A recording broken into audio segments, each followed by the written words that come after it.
And so when I look at the great Asian powers and I forget the newspapers, Japan leaps out immediately. That would be one power. The second power that I'm looking at is Turkey. Turkey now is the 17th largest economy in the world. It is larger than Saudi Arabia. It has an army and a military capability that is probably the best in Europe, with the possible exception of Great Britain. They could beat the Germans in an afternoon and the French in an hour if they showed up.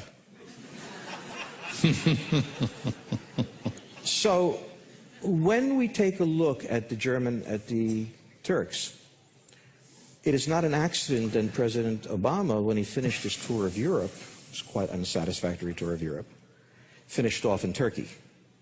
And the message to the Europeans was very simply, you know, I really enjoyed eating with you guys and talking to you guys and being told no by you guys.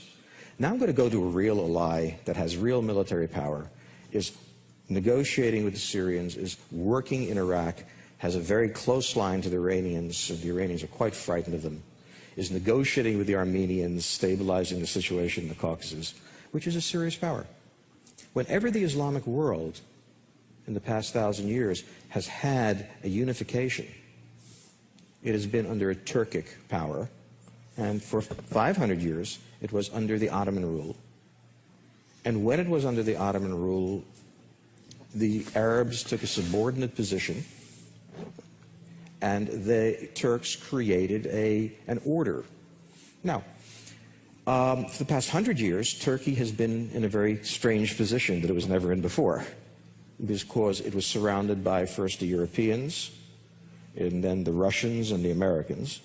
But the Americans are leaving, the Russians are not coming back, and the British are busy doing other things. And suddenly Turkey is unfolding its wings. And there's no one in the region when you talk to who doesn't, in every discussion of politics, doesn't in the second session build up, what do the Turks want?